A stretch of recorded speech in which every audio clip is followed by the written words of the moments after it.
প্রিয় বন্ধুরা, যারা দ্বাদশ শ্রেণীতে পড়ছো, 2021 সালে উচ্চ মাধ্যমিক পরীক্ষা দিতে চলেছ, তাদের জন্য একটি গুরুত্বপূর্ণ আপডেট রয়েছে। তোমাদের পরীক্ষা, হ্যাঁ, তোমাদের পরীক্ষা কিন্তু পিছনো হতে পারে, অর্থাৎ কি স্থগিত হতে পারে, এমনটাই কিন্তু সিদ্ধান্ত নিচ্ছে কিন্তু সর্বভারতীয় বোর্ড, সিবিএসসি বোর্ডে যারা পড়ছো তারা কিন্তু তাদের কিন্তু এই সিদ্ধান্ত নিয়েছে যে জুলাই মাসে, জুন মাসে ওদের পরীক্ষা ছিল, সেটা জুলাই মাসে পোস্টপন করে দিয়ে ওদের পরীক্ষা নেওয়া হবে। তাহলে পশ্চিমবঙ্গের উচ্চ মাধ্যমিক পরীক্ষার্থীদের জন্য এটা কিন্তু একটা আপডেট যে তোমাদের 15ই জুন থেকে পরীক্ষা হবার বদলে জুলাই মাসে পরীক্ষা হওয়ার চান্সেস বেড়ে গেল। অর্থাৎ কি তোমাদের পরীক্ষা জুলাই মাসে হওয়ার সম্ভাবনা লক্ষ্য করা যাচ্ছে।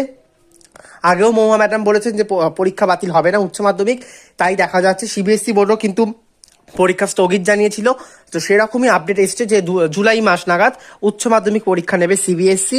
অর্থাৎ এদিকে লক্ষ্য রাখলে, অর্থাৎ সর্বভারতীয় বোর্ডের দিকে যদি লক্ষ্য রাখা হয়, তাহলে কিন্তু পশ্চিমবঙ্গের বুকেতে উচ্চ মাধ্যমিক পরীক্ষার্থী যারা রয়েছে তাদের পরীক্ষা বাতিল হবার বদলে স্থগিত হয়ে জুলাই মাস নাগাদ কিন্তু নতুন রুটিন দেওয়া হবে। সেই রুটিন অনুযায়ী জুলাই মাসে তোমাদের কিন্তু পরীক্ষা নেওয়া হতে পারে।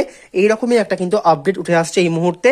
তো আমি তোমাদের তোমরা দেখতে পাচ্ছ স্ক্রিনেতে, সিবিএসসি বোর্ড কিন্তু সিদ্ধান্ত নিয়েই ফেলেছে প্রায়, যে জুলাই মাসে তারা দ্বাদশ শ্রেণীর ফাইনাল পরীক্ষা নেবে ক্লাস 12-এর।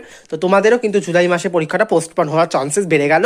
তো দেখা যাক কি হয়, নোটিশ এলে অবশ্যই তোমরা জানতে পারবে। যেটুকু আপডেট আমি পেলাম সেটুকু তোমাদের সামনে শেয়ার করলাম। ধন্যবাদ।